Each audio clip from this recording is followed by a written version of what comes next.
Hello, BookTube. I've got some mail for you on this beautiful, beautiful blue sky Wednesday. Oh my, the weather was just like this yesterday morning. Bright, bright, warm sunlight, cool air, bright blue sky, and then the weather changed yesterday. Heavy, heavy clouds rolled in. If I hadn't looked at the weather forecast and the data myself, I would have been sure we were going to get rain, maybe even snow.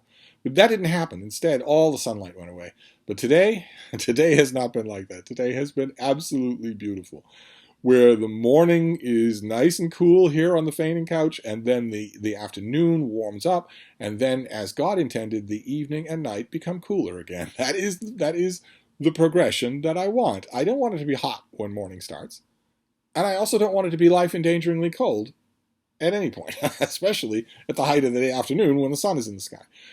So days like this, well, I'm sure we won't get many of them, and I'm thankful for everyone. Took the bean on. We've gone on many, many walks. It's been a lot of fun. But in addition to that, regardless of how nice it is outside, I still have to make time to talk to my imaginary BookTube friends now, don't I? So I thought we'd go through mail. Now, there's one piece of mail. I've had a cavalcade of guests here at Hyde Cottage. Guests in person, physical, in-person guests. And there's been one piece of mail that I've wanted each day when those guests have arrived, and it hasn't come. It hasn't arrived yet. It's something I very much want to show you, but I don't want to talk about it until I have a piece of mail to show you. And it still hasn't arrived. It didn't come today. But a lot of things did. This mail haul is almost all boxes, which is pretty good. I'm not decrying it at all. It's just, I have one more guest in this cavalcade of guests. I have one more guest who's coming. I'm hoping that the particular piece of mail that I want has arrived by then. There's also a particular box that I want. Very much so. In fact, those you fantasy fans out there, those of you who watch BookTube, you may have seen a number of BookTube channels holding up the same volume that they just got in the mail. I also feverishly want that same volume, but unlike the people who've been holding it up in the mail, I don't want to pay money for a book. I'm a book reviewer. So we shall see. I don't think that's in this pile, but I'm not going to spoil it, just in case it is, and also because I may have to resort to buying it. We'll do this first one. This first one is a manila envelope, and it is the only manila envelope in this whole pile. Everything else is boxes. So what is this first one? Oh, okay. All right, this comes out in March. This is by Afar Nafisi, who is the author of Reading Lolita in Tehran, which a lot of you will have read. This is going to be his new book, Read Dangerously, The Subversive Power of Literature in Troubled Times. We don't have a pub sheet, but we can read the back of the book, which you will read in bookstores. This is going to be a $27 hardcover. What is the role of literature in an era when one political party wages continual war on writers and the press? What is the connection between political strife in our daily lives and the way we meet our enemies on the page in fiction? How can literature, through its free exchange, affect politics? In this galvanizing guide to resistance literature, the author seeks to answer these questions. Drawing on her experience as a woman and voracious reader living in the Islamic Republic of Iran, her life as an immigrant in the United States, and her role as a literature professor in both countries, she crafts an argument for why, in a genuine democracy, we must engage with the enemy, and how literature can be a vehicle for doing so. Okay. Yes, indeed. I agree. We're in complete agreement. Right up until the end of that sentence. Because although this book cover will not make it clear, if Azar Nafisi is teaching, if she's part of academia in the 21st century, then when she says we must engage with the enemy is not someone who wants to destroy writers or put them in prison. The enemy is anyone who has an opinion different from your own on any subject. They are the enemy, and they must be destroyed. And that, I think you would agree, is first cousin to the forces that are putting writers in jail. It's not first cousin to the literature that's fighting. But maybe she doesn't think that way. Maybe not. If so, she's the exception, the sole and only exception in American academia. I have no idea what Iranian academia is like. Structured as a series of letters to her father, who taught her as a child that literature can rescue us in times of trauma, Nafisi explores today's most probing questions through the works. Oh, this is kind of I was kind of interested in. Who are the authors? Toni Morrison, Salman Rushdie, James Baldwin, Margaret Atwood, and more. Incredible. Well, that's a great lineup. I'm curious to know who the more is. A lot of you have read her book, reading Lolita in Tehran. I loved it. I wonder who the others are. Rushdie, Plato, Ray Bradbury, Zora Neale Hurston, David Grossman, Diane Ackerman. Fantastic. Okay, Margaret Atwood is the only person who gets a chapter all by herself. That's probably justified. And then the last letter. Each chapter is a letter. The last letter is Baldwin and Coates. I'm assuming that's Ta-Nehisi Coates. So that's great. That means there'll be large chunks of this book that I will probably disagree with, and that's always fun. So that's our only envelope in this mail haul, is read dangerously. So those of you who love books about books, especially contemporary literature, Plato and Ray Bradbury seem to be the only ones that aren't here. This is going to go right on that books about books bookcase. And those of you who, like me, love this kind of stuff, you've got an author who is a proven success at that kind of thing. Do you want to come up here? Come up here. Do you want to go up on your couch? There you go. Oh, you get a little beating. She's ordinarily not. Ordinarily, she doesn't want to be up there anymore. She wants to be right next to me on the couch. But for now, anyway, she's up there. All right, so let's do the boxes and see what we have. What is this first one? I bet these will all be finished copies. That would be so much fun if these were all finished copies. Okay, this first one does not come with a pub sheet. Not anything I know about either. It's by Jonathan Alexander, and it's called Stroke Book, The Diary of a Blind Spot. And this is going to be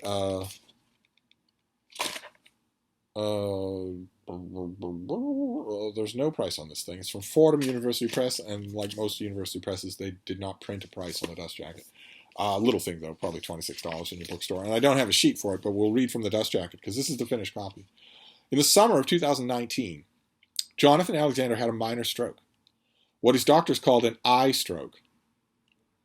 A small bit of cholesterol came loose from the vein in his neck, and instead of shooting into his brain and causing damage, it lodged itself in a branch artery of his retina, resulting in a permanent blind spot in his right eye. In this book, he recounts the immediate aftermath of his health crisis, which marked deeper health concerns, as well as his experiences as a queer person subject to medical intervention. The medicine works the same on both, on queer and non-queer people. If a doctor puts you under anesthesia, it takes you just as long to count back from 100. If a doctor uses a scalpel on you, the doctor is not walking to the operating room, seeing a masked patient's body on the table, cutting like that, and from the cut, pulling the knife back and saying, I can tell from the skin, resisting that cut, that this person is queer. Okay? You might have experiences in your personal life recovering from your eye stroke, but medicine is not gendered. unless you're having a baby. There's no such thing as a queer person subject to medical intervention. The medical intervention for your eye stroke is exactly the same as what a straight person would get. I guess I'm just gonna have to keep saying that. There's no such thing as queer science. I'm just gonna have to keep saying that. Or maybe it won't. Maybe it's better for everybody, including you, especially you poor long-suffering creatures, if I'd stop saying it. A pressure that so it goes on from a queer person subject to medical intervention. A pressure that the queer ill contend with is feeling at fault for their condition, of having somehow chosen illness as punishment for their queerness, however subconsciously. Absolute nonsense. That is absolute nonsense. That is 21st century victim mentality taken to hysterical, psychotic dimensions. Where on earth does that come from? Where would that come from? He's responsible for a stroke in his eye because he's queer. Okay, let's just push on. Queer people often experience psychic and somatic pressures that not only decrease their overall quality of life, but can also lead to shorter lifespans. Emerging out of a medical emergency and a need to think and feel that crisis through the author's sexuality, changing sense of dis/ability, and experience of time, this book invites readers on a personal journey of facing a health crisis while trying to understand how one's sexual identity affects and is affected by that crisis. You had a blood clot stroke in your eye. that neither affects nor is affected by your sexuality, unless literally everything about you is. And if literally everything about you is 100% caught up in who you go to bed with, then you have mislaid the priorities of your life. That should be one part of your life. It should not be the whole of your life and your identity. I don't even know. What would his recovery be from such a thing? Have any of you ever known anyone who had a kind of a... I mean, it's a stroke, but it's not happening in his head. It's not happening in his brain. Have any of you ever known anything like that? Maybe had one in your leg, or I don't know, could it happen in your lungs? I have no idea. But I'm trying to imagine now. It's a little bit hard to do through the Twitter politics of the dust jacket, but I'm trying to imagine what your post-operative care would be like. What would your life be like after that? I'm assuming this author doesn't have full vision in his right eye, at least. But I'm wondering what the rest of it would be. I mean, you'd have to change your diet, I would imagine, right? You'd have blood thinners for the rest of your life. Avoid stress. Now that is connected with living as an often despised minority in a society. But depending on where you live, anyway, I'm curious to know about the subject now, and I have a feeling, judging by the dust jacket, which is probably unfair, I have a feeling from the dust jacket that the subject's going to be the last thing the author wants to talk about. So as a medical memoir, I don't think I'm going to get what I want here. Where did we leave off in this? Piecing and stitching together his experience in a queered diary form. It's words on the page dated by the day in which you make the entry. There is nothing gendered about that. There is no such thing as a queered diary form. It isn't everything. It isn't absolutely everything. What about your experience of walking on the sidewalk? Is that the queer experience of walking on the sidewalk? Does the sidewalk change? A diary is a dated entry. You put the date at the top, then you write down the things you're thinking on that day. There's nothing gendered about it. Anyway, I'm going to have an eye stroke if I don't watch it. Queer diary form. The author's lyrical prose documents his ongoing unfolding experience in the aftermath of the stroke. Through the fracturing of his text, which almost mirrors his fractured sight post-stroke, the author grapples with his shifted experience of time, weaving in and out while he tracks the aftermath of what he calls his incident, and meditates on how a history of homophobic encounters can manifest in embodied forms. The book situates itself within a larger queer tradition of writing, first about the body, then about the body unbecoming, and then yet further about the body ongoing, even in the shadow of death. It also documents the complexities of critique and imagination while holding open a space for dreaming, pleasure, intimacy, and the unexpected. Okay. All right. Well, parts of that certainly sound interesting. You had a fairly strange, I'd imagine, somewhat rare medical emergency. You had to live through it and learn to live with it. Parts of that sound very interesting. I am assuming from this queering this and queering that what's his name again? Jonathan Alexander is a member of academia. There's no way you could write a book with that description if you aren't. So let's find out. Jonathan Alexander is a writer living in Southern California, where he is also a professor of English at the University of California, Irvine. Okay. All right, so he is a member of academia, and hence he's a member of 21st century academia, and hence he is an ideologue. Those two things mean the exact same thing. They are synonymous now. So if you walk up to somebody's party and you say, I'm an ideologue, they'll say, oh, where do you teach? And they're synonymous. They're the exact same thing. But there might, buried in here, be a medical memoir. Medical memoirs are interesting. They are very, very interesting. Let's just move on. We've had a bit of a rocky beginning here, so let's just move on. Let's just go ahead. We'll just go to this next package and see what we can see. It feels like this is also a finished copy, which is great. I love my finished copies. Let's see what we have here.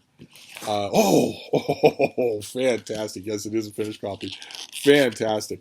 Oh, my. Oh, I'm eager to read this. Now, I don't remember exactly when this comes out. I don't have any sheet for it. We're going to have to read this off the cover once again. This is by Katharina Volk, and it is The Roman Republic of Letters. Scholarship, Philosophy, and Politics in the Age of Cicero and Caesar. So this is not just ancient Roman history, which would already be 9 out of 10 for Steve. It's also writing and reading and books in ancient Roman history. Incredible. Just incredible. Just fantastic. So what have we got here? This is an intellectual history of the late Roman Republic, the senators who fought both scholarly debates and civil war. In this book, the author explores a fascinating chapter of intellectual history, focusing on the literary senators of the mid-1st century BCE who came to blows over the future of Rome even as they debated philosophy, history, political theory, linguistics, science, and religion. I'm in love already. It was a period of intense cultural flourishing and extreme political unrest, and the agents of each were often the same people. Members of the senatorial class, including Cicero, Caesar, Brutus, Cassius, Cato, Varro, and Nigidius Figulus. Good Lord, that's a figure you don't see often. But we have a text for Nigidius Figulus. We have a text, I think, stories, or rather speeches. I'm going to look that up. These men contributed greatly to the development of Roman scholarship and engaged in a lively and often polemical exchange with one another. These men were also crucially involved in the tumultuous events that brought about the collapse of the Republic, and they ended up on opposite sides in a civil war between Caesar and Pompey in the early 40s. The author treats the intellectual and political activities of these senator scholars as two sides of the same coin, exploring how scholarship and statesmanship mutually informed one another, and how the acquisition, organization, and diffusion of knowledge was bound up with the question of what it meant to be Roman in a time of crisis. Incredible. Incredible. All right, so I have just finished bashing academia, but I'm betting that Katharina Volk is a member of academia. Let's see. Professor of classics at Columbia University. And she wrote a book on Ovid, and she wrote a book on Latin didactics, so Lucretius, Virgil, Ovid, and Manlius, or Manilius. Now I want to know her sources. Now I want to know. Oh my! Oh my! Oh my! You go to the sources, you get this. Just citations from original manuscripts for page after page after page, but then a huge bibliography. But the sources, she is obviously she's obviously not all that concerned. She's mainly concerned with what these figures say about themselves. Oh, just fantastic. Look at that. Just page after page of citations without anything else, without anybody else bothering. But then a huge bibliography. That's great. I always want to know if Ronald Sims' The Roman Revolution is going to be in here, but I know that it is, and it is. But this is the second Roman history book set at the exact same time. The other one that we saw was Julius Caesar and the Roman People. Twice the size. Also this good, or good looking anyway. So that's great. I was commenting, or much earlier in the year, when the year was just beginning, I was saying it looked a little weak for Roman history. And it is if you're only talking about 2 or 3 books, but what books? So I'm gonna check the date on this thing. I don't have any paperwork in it, so I don't know. But I have a feeling this is a November release, and if it is, it goes to the top of the pile tonight. Although so far, I'm not going to read the 2022 book, and I'm definitely going to read this thing, and it's not big. So far, I have not exceeded what I can do tonight. So once again, my mail is becoming my TBR. Now this next one has a home printed label. Which is iffy. That means it could come from one of you. It has a home printed label, and it's also over taped. And those are always signs that something has come from, that one of you is breaking rule number 1 and sending me something in the mail. So we'll just see. We'll see if that's true. I will break my way in here. It's only a violation of rule number 1 if you send me a book. You shouldn't be sending me a book. If you want to send me a piece of technology, that's just fine. I'm happy to get technology in the mail. Let's see what we have here. Well packed. Could I be wrong? Could this be from a publisher? Oh no, this is definitely from one of you. This is definitely from one of you. Here, let's see. Let's get that out of the way. What have we got here? Okay, so one item is a book. Just a paperback book. Does it have a note in it to explain? Yes, it does. Okay.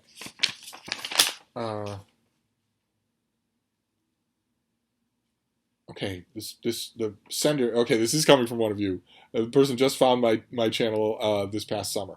Still plenty of time to know about rule number 1, but some of you feel compelled to break that rule. Okay. All right. So we're gonna explain here what we're getting. Uh, okay. So there are two books here. How fascinating. The first one is a World War II eyewitness account, eyewitness book. I've mentioned many times before my perennial fascination with World War II. And this is by Dr. Harold Baumgartner, and it is called Eyewitness on Omaha Beach, a story about D-Day. Just a self-printed thing. Well, it's got a blurb from Stephen Ambrose. That's not too bad for a self-printed thing. Just a World War II memoir. Nothing just about it, of course. The storming the beaches at Normandy was being at Normandy, being anywhere and active on D-Day, and attacking Festung Europa was a big deal to talk about. You knew you were participating in history. The point that I always try to make on this channel is that we all are as well. COVID-19 is all of us participating in history. Okay, great. Fantastic. All right, I would never have encountered this. Never. So that's one thing. And then the other thing here, I am told, is a copy of the sender's grandfather's book. That is the thing that is in this cellophane bag. It's called How to Write Short Stories. But what? It's by Ring Lardner. What on earth am I talking about here? Oh, I have enclosed a copy of my grandfather's. Oh, my grandfather's copy of. Okay, all right. So your grandfather wasn't Ring Lardner. This is your grandfather's copy of Ring Lardner's book, How to Write Short Stories. Fantastic. Don't tell me this is all illustrated. It has one spot illustration in the front by somebody who used to be a very famous New Yorker cartoonist. No. All right. So it just has that one spot illustration right there. That I know that style that artist used to do in the very earliest days of the New Yorker. That artist used to do. So this is from 1924. This is your grandfather's copy of Ring Lardner's book, How to Write Short Stories. I can't believe you would part with this. I'm so honored to have it. So honored. That's incredible. I don't think I've ever read this book. I don't think I ever have. I think this, if I remember correctly, this was created piecemeal and then lumped together into this book. But I don't know anything about it. I will.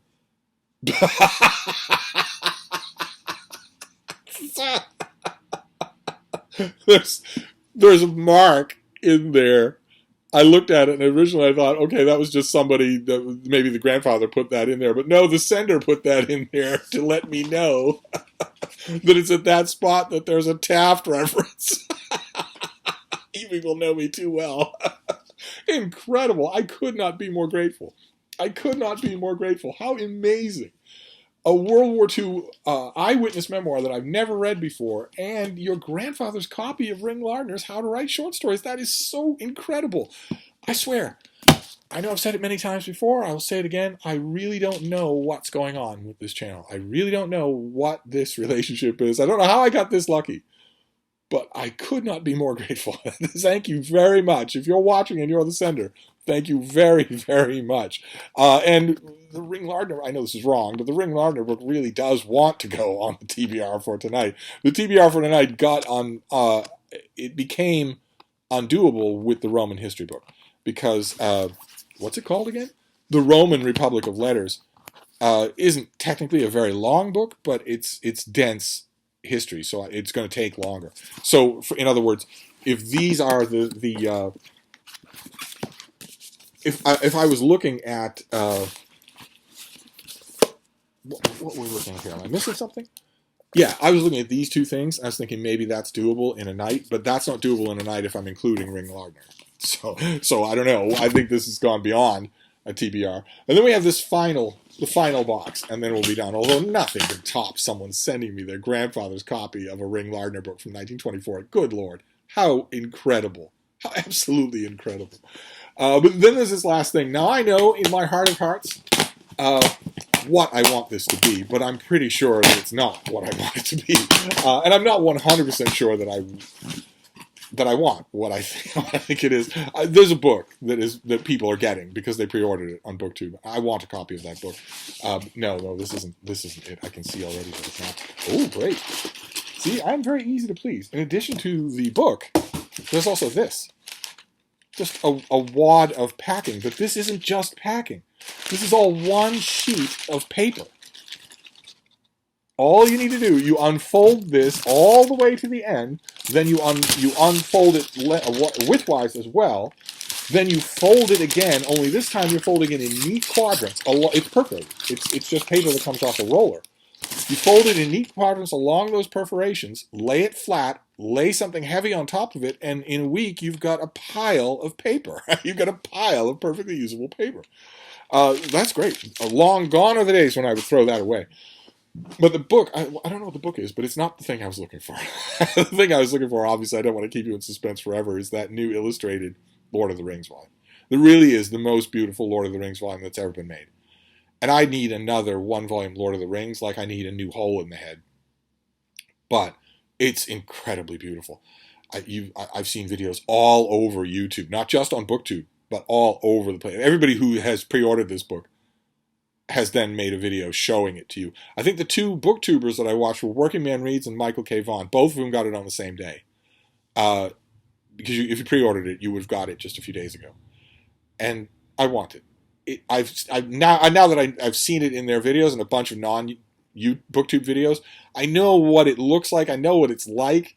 And curiously enough, my wanting it has decreased just a little. Not because it isn't beautiful. It is absolutely beautiful. But because it's maybe a little too beautiful for the likes of me. I'm kind of rough on my books. I don't know. I think now that I know what it looks like, now that I know what it is like in the hand, I'm pretty sure that if I got it, I would never dare to touch it. And one of the personal rules that I've had about books for a long, long time, since me and Gutenberg were in high school together, has been don't ever get a book that you're not going to touch. No books in plastic bags from me. No collectible items. No nothing like that from me. You don't have any book. I don't have any book on these shelves that I'm not free to manhandle. And I wouldn't manhandle that book. I'm pretty sure I would just not touch it. I'd grab, if I wanted to reread the Council of Elrond or something like that, I'm pretty sure I would grab some other collected Lord of the Rings. Or these days, I'd be just as likely to pull up an ebook. I'd not bother with a physical book at all. So I don't know. I have loved the videos. If is it Hardcore Brace? If the publisher sends me a copy, then I'll be happy to have it. And I'll show it to you. I'll talk about it. But I don't know that I'll order a copy on my own anymore. I was going to, but I don't know. But it's not this. I can tell because that book is distinctive no matter what angle you look at it from. It's the most beautiful thing. If I remember, I'll leave a link to the two BookTube videos I've seen that both open it and ooh and ah about it. So what is this if it's not that? Oh, great, fantastic. This is another big book. This is starting to get written about, and it should. It really should get written about. This is the Diaries and Notebooks of Patricia Highsmith. Edited by Anna von Planta. There is Patricia Highsmith as a young person. This is from 1941 to 1995. Big, thick thing. This is starting to get the critical attention that I was hoping that it would. I've already seen a couple of articles. I think I have them. I think I pulled them out because I was hoping I would get this. They'll go right in here. I have been discreetly emailing my critical brethren left, right, and center saying, this thing is coming up and it is significant and it will be of interest to your readers. It's not the same thing as this. This is also significant. But if you are a newspaper print book section editor and you got a pitch for this thing, you would turn that pitch down. You'd be right to do so. Because of your 1,500 readers, 2 will be interested in this. Whereas a whole lot of those readers have either seen The Talented Mr. Ripley or read Patricia Highsmith's books. So this is obviously of more interest. And I have been discreetly dropping a word to that effect in the ears of many, many of my critical brethren saying, you should cover this. This is a big deal. Fantastic. Now I have it. I will pour over this. Oh, God, though, that blows the TBR right out of the water because this thing's huge. Anyway, that's our mail. We have the Diaries and Notebooks of Patricia Highsmith. I really want to get to this. But we also have the Roman Republic of Letters. I really want to get to this as well. And this thing, the Stroke book, which despite its political posturing still sounds like a fascinating story. But then what else do we have here? All right, well, Read Dangerously by the author of Reading Lolita in Tehran. At least I don't have to worry about it because it's next year, so I'm not reading it this year. Then we have Eyewitness on Omaha Beach a World War One memoir, a World War II memoir that I've never read, and How to Write Short Stories by Ring Lardner. And the World War II memoir, I can kind of sort of wait on. I'm eager to read it, but not immediately eager to read it. But pretty much, and the 2022 book, no. But the rest of these, there's this, and this. There's no way that I can do that in one night. Even I can't do that in one night. So I'm going to have a lot of reading ahead of me. I guess it's lucky that I won't get any more books this week. Anyway, I consider this a very good mail haul, very much so, including even the book I think I'm going to argue with the most. It still sounds interesting. So, and more importantly, you know all these things exist now. The only one that doesn't help you with is this. I'm pretty sure that Ring Lardner's How to Write Short Stories is not in print anymore. And even if it were, you wouldn't be lucky enough to have a copy with a handwritten note for the tap reference. This was slightly personalized to me, and I'm extra grateful for it because of that. Fantastic. All right, well, it's like I say on this channel, I never know what I'm going to get. So there you go. That's the mail for today. If any more comes, I'll do a second mail haul. Otherwise, we'll wait until tomorrow. So I will wrap this up for now. I will see you soon. Thank you, BookTube.